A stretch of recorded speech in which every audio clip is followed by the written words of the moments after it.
Hello students, Namaste to all of you and welcome to my YouTube channel. Today we are going to read the chapter The Necklace. So it is a fictional short story in the genre of realism. How in the genre of realism? Because the story is giving us a message and mostly people do such sort of blunders what Mathilda had done. So whatever the message is, we will see when we will be doing the line by line explanation. So the author of the story was Guy de Maupassant. So the name of the author is Guy de Maupassant. And the story ends with a twist, also known as an ironic ending.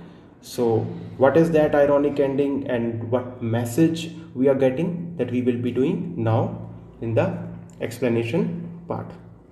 So before we read, we will be having some question about the text. So after doing the reading, you must have to find out the answer of these questions. There are two questions given to you. What kind of a person is M. Loisel? अब देखिए यहाँ पे M. Loisel ये जो आपको दिया है, ये एक फ्रेंच एब्रीविएशन है जिसका मीनिंग होता है मैडम. ठीक, इसका मैडम का क्या एक्चुअल मीनिंग है वो जब हम थोड़ा आगे बढ़ेंगे तो मैं आपको बताऊंगा इसका मीनिंग क्या है. तो ये तो वैसे तो हम सभी को पता है कि सोसाइटी में जो भी रिस्पेक्टेबल पर्सन है उनको हम मैडम से एड्रेस करते हैं, बट ये वर्ड कैसे ओरिजिन में आया और इसकी क्या एक हिस्टोरिकल इसका मीनिंग क्या था, किस कंटेक्स्ट में ये पहले यूज़ होता था और आज किस कंटेक्स्ट में यूज़ हो रहा है, उसके ऊपर हम एक डिस्कशन करेंगे. जैसे कि कुछ इंग्लिश लैंग्वेज में कुछ ऐसे वर्ड हैं जिनके मीनिंग पहले कुछ और थे बट बाद में चेंज हो गए. जैसे कि आपने देखा होगा एक वर्ड है नाइस, है ना. इसका मीनिंग आप सभी को पता, हम किसी को मीन्स कि किसी को अप्रिशिएट करते हैं तो हम कह देते हैं नाइस पर्सन, बट किसी टाइम में इसका मीनिंग फुलिश हुआ करता था.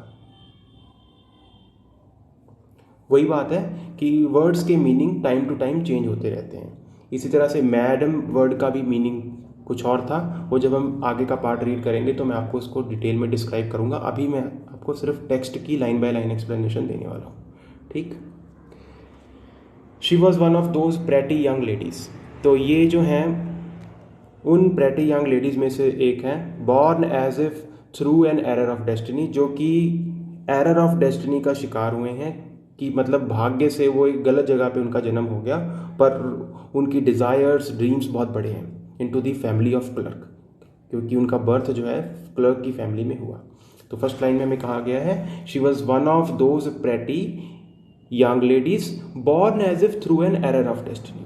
मतलब खूबसूरत लेडीज में से एक है जो कि गलती से due to the error of destiny उसका बर्थ जो है वो एक क्लर्क फैमिली में हो गया.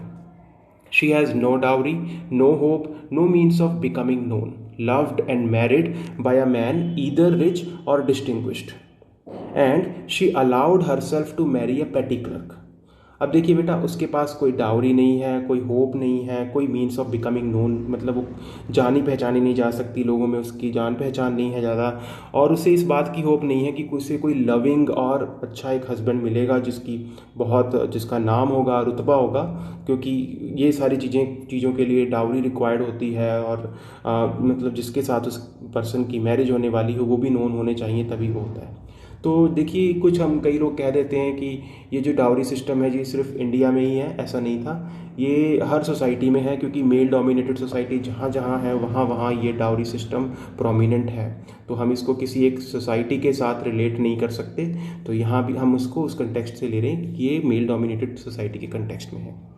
No hope, no means of becoming known, loved and married by a man either rich or distinguished, and she allowed herself to marry a petty, not pretty.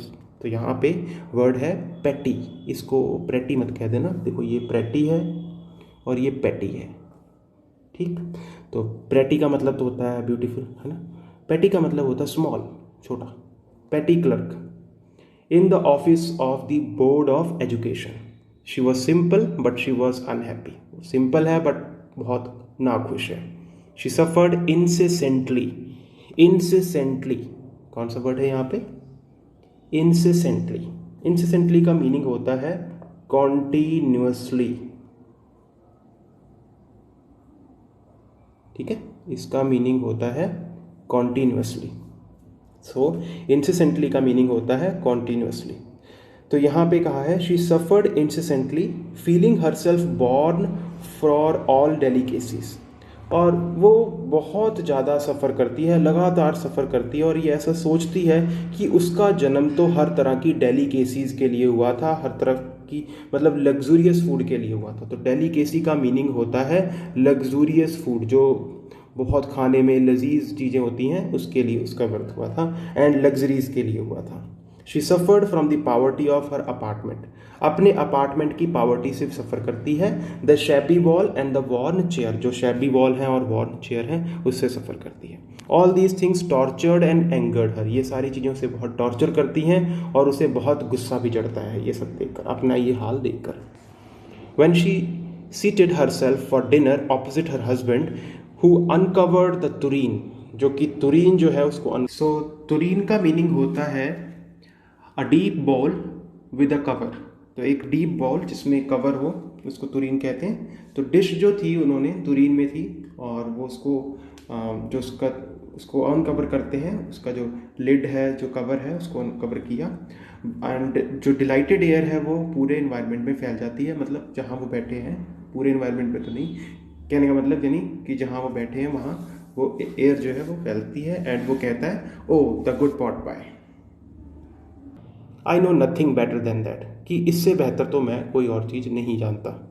She would think of elegant dinners, और वो elegant dinners के बारे में सोचती है। Of shining silver she thought of the exquisite food served in marvellous dishes, और वो exquisite food के बारे में सोचती है। एक्विजिट का मीनिंग होता है वेरी ब्यूटीफुल, बहुत अच्छा फूड खान, जो जिसकी प्रेजेंटेशन बहुत अच्छी हो, ठीक है, शानदार तरीके से प्रेजेंट किया हो। Served in a marvellous dishes, और शानदार डिशेस में उसको सर्व किया हो। डिशेस क्या होता है? आपके घरों में डिश वॉश होते हैं, उससे क्या करते हो आप? डिशेस साफ करते हो। तो जिसमें आप खाने की चीज़ें सर्व करते हो उसको डिशेस कहा जाता है, ठीक। She had neither frocks nor jewels, उसके पास ना तो फ्रॉक्स हैं ना ज्वेल्स हैं, nothing. And she loved only those things, और जो चीज़ें उसके पास नहीं हैं वही चीज़ें उसको पसंद हैं। She loved only those things, ठीक बेटा। तो इसमें हमें पता चल गया। तो she had a rich friend, उसकी एक फ्रेंड है, बहुत रिच है। A schoolmate at the convent, जो कि कॉन्वेंट में उनके साथ पढ़ी है। Who she did not like to visit, जिसके पास जाना उसे बिल्कुल पसंद नहीं। क्यों नहीं पसंद? क्योंकि वो उससे ज़्यादा रिच है और उसको देखकर उसे जेलस होता है। She suffered so much when she return, और जब भी वो रिटर्न करती है उसके घर से तो उससे बहुत ज़्यादा सफ़र करती है, वो बहुत परेशान होती है और वो जेलस फील करती है। She wept for whole day from despair and disappointment, वो सारा दिन डिस्पेयर और डिसअपॉइंटमेंट से रोती रहती है। डिस्पेयर का मीनिंग किसी बात से दुखी होना, परेशान होना। डिसअपॉइंटमेंट तो आपको पता ही है, तो ये परेशान है उस बात से। One evening her husband returned elated. Elated का क्या मीनिंग होता है? इलेटेड का मतलब होता है एक्साइटेड। इलेटेड का क्या मीनिंग होता है? एक्साइटेड। सो elated means excited. One evening her husband return elated bearing इन हिज हैंड। बियरिंग का क्या मीनिंग होगा?